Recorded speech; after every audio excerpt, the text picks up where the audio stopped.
There is no more dangerous enemy of the working class than the worker who becomes the agent of the bourgeoisie. Vladimir Lenin. Can an individual betray one's social class? Welcome to Analyzing Finance with Nick. In this video, I'm going to be discussing the concept of a class traitor and how in history people have gone against their interest of the class of their birth, either for their own moral convictions or to advance their own personal and political ambitions. Brief definition: a class traitor is essentially someone who acts against the perceived interests of their own socioeconomic class. Usually it's to support an ideology that would materially hurt their own families or their peers in their social class.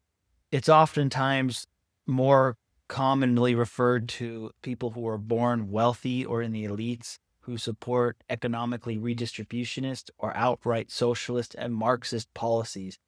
A lot of people say they do it just out of the kindness of their hearts, but a lot of it also is just naked ambition to gain power.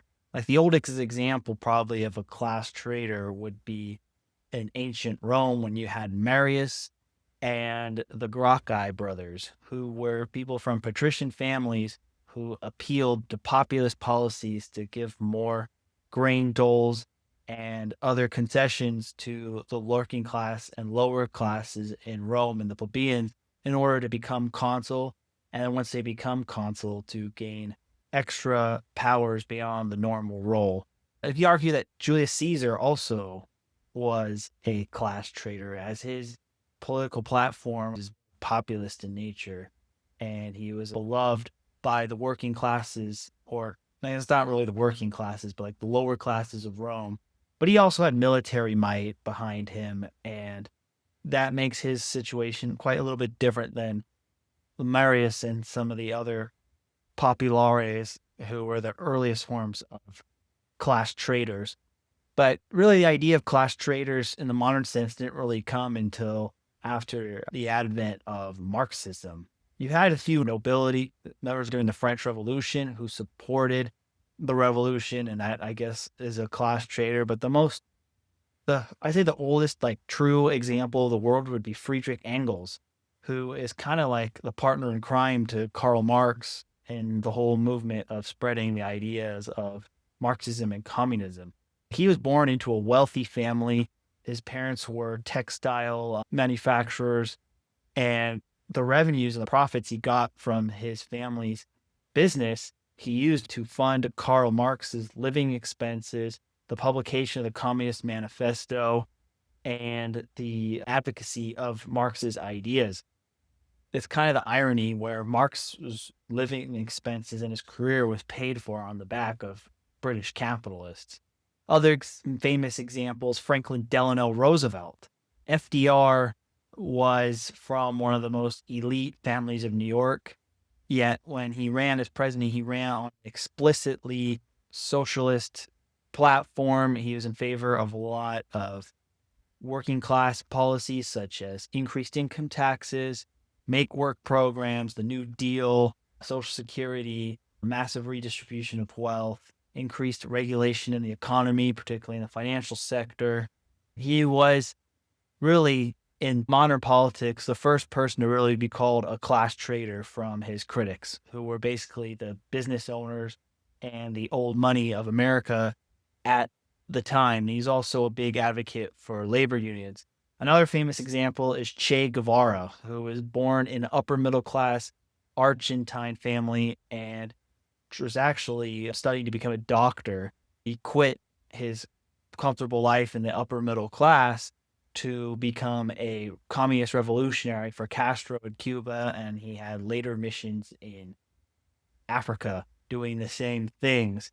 And then you have more modern examples, such as Nick Hanauer, who is a billionaire tech investor who advocates for progressive taxation, higher minimum wages, and wealth redistribution. And you have a lot of it for these modern billionaires, because you've seen similar sentiments from people like Ray Dalio and a lot of the tech oligarch class. I think for their perspective, it's a lot more self-preservation and worries of an overthrow and them being the target than a genuine class betrayal out of the kindness of their hearts. But that's really the cynical critics, even Marxist critics, would say a lot of these class traitors are doing it more to advance their own political goals than their actual convictions.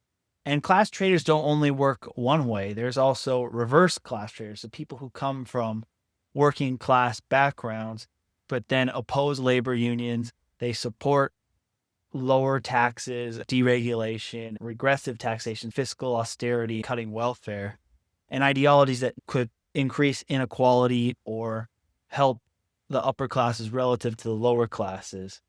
Example would be like Reagan Democrats or working class supporters of Margaret Thatcher in the 80s. Others would be those who supported the Jim Crow policies, white Southerners who, even though they was against their interest, like their racism and other personal convictions outweighed the fact that they were working against their own class interests. You also have a lot of Republican politicians who grew up in working class backgrounds and abandoned them. Same with entrepreneurs who grew up among the working poor, became successful, and shifted to the other side. A lot of people would call them class traitors, but the thing is, I don't see a lot of these people as class traitors. The entrepreneurs who came from poor backgrounds and now sympathize with capitalist causes may never have had the ideology of the working class they came from. If they did, they may have not done the things they did to move up. So I think that's probably an unfair shot.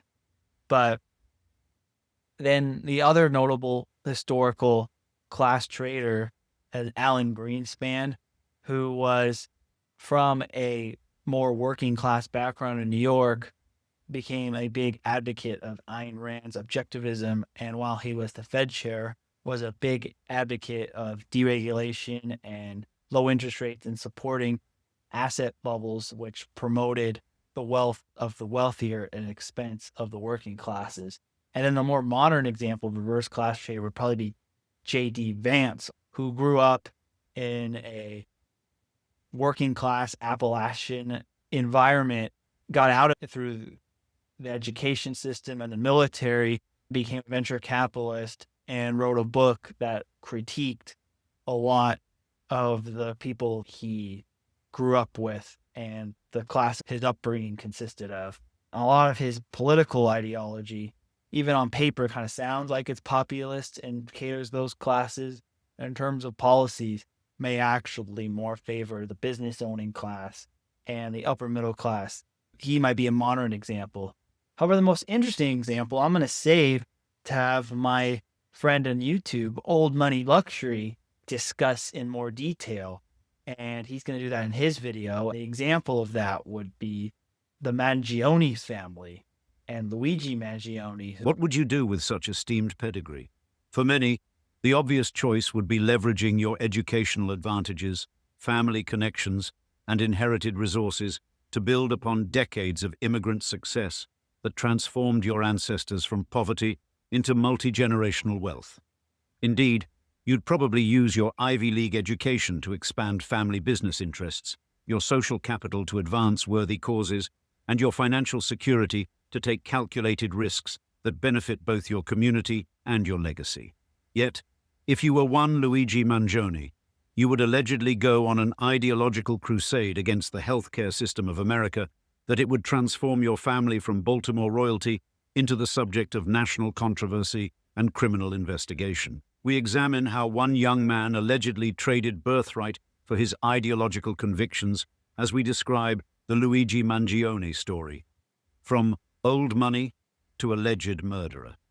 Luigi Mangione, even though he grew up as one of the members of one of the wealthiest families in Baltimore, Maryland, and went to an Ivy League school in the University of Pennsylvania and worked at a relatively prestigious job, at the same time is famous for his vigilante actions against the United Healthcare CEO, which ultimately has made him a class traitor.